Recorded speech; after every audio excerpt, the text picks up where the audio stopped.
Dans le monde du paraître dans lequel nous vivons, on se sent obligé d'être heureux. Mais je suis bien placé pour le savoir, moi aussi, la vie n'est pas facile. La technique du jour pour mieux vivre s'appelle l'autocompassion. C'est un antidote à l'autocritique destructive qui paralyse et souvent empêche tout progrès.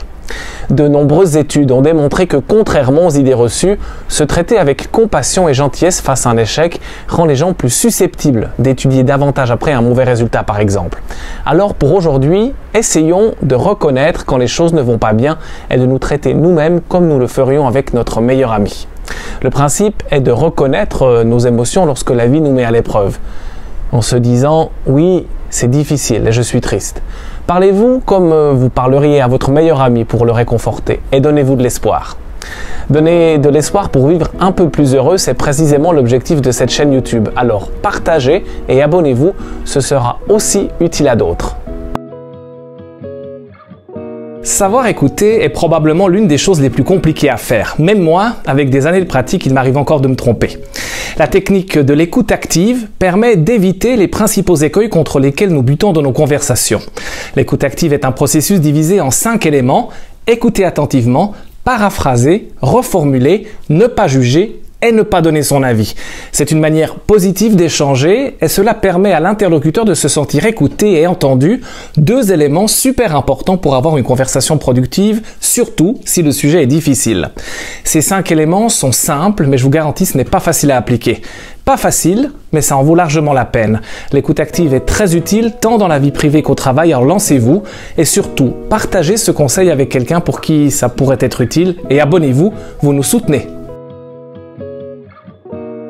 Le bonheur au travail est un domaine compliqué. Moi aussi, je me demande souvent comment faire pour ne pas juste devoir attendre le vendredi soir.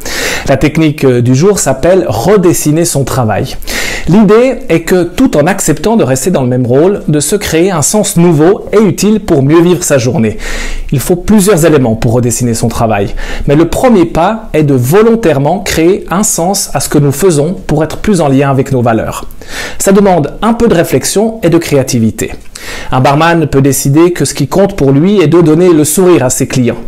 Une planificatrice des ressources humaines peut décider que son travail consiste à rendre la vie des collaborateurs la meilleure possible malgré les contraintes de l'entreprise. Les possibilités sont infinies. Soumettez-moi vos idées dans les commentaires ci-dessous et partagez cette vidéo. Et abonnez-vous, elle peut être utile à quelqu'un d'autre. La méditation mindfulness apporte de très nombreux bienfaits, mais il est difficile de commencer. Moi aussi, j'ai dû faire un effort pour que cela devienne une habitude, sans vous dire de devenir comme moi un enseignant certifié. Il m'a aussi fallu combattre mes préjugés, on aura l'occasion d'en reparler une autre fois. Pour commencer, je vous propose 2 choses simples.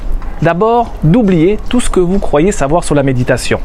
À ce stade, comprenez simplement la mindfulness comme une prise de conscience, seulement ça. Prendre conscience. Deuxièmement, pour commencer, limitez-vous à 1 seule minute de pratique. Oui, 1 minute, moins de temps qu'il n'en faut pour la machine à café de préchauffer le matin. Pendant cette minute, observez simplement 3 choses. Les sensations que vous avez sous vos pieds, si vos pensées sont calmes ou ajoutées, ou si une émotion domine le moment, qu'elle soit positive ou négative. C'est tout.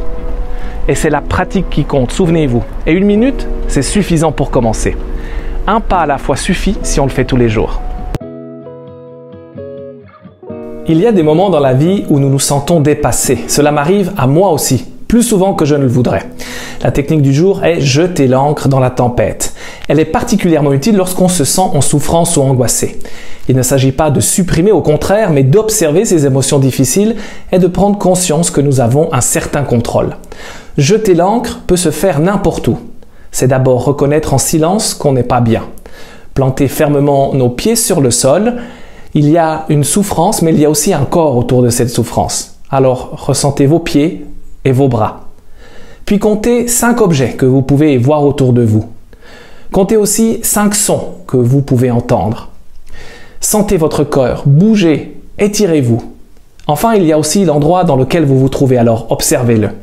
Et faites comme moi, exercez-vous souvent pour pouvoir l'utiliser quand ce sera vraiment nécessaire. Et partagez cette vidéo avec quelqu'un pour qui il pourrait être utile.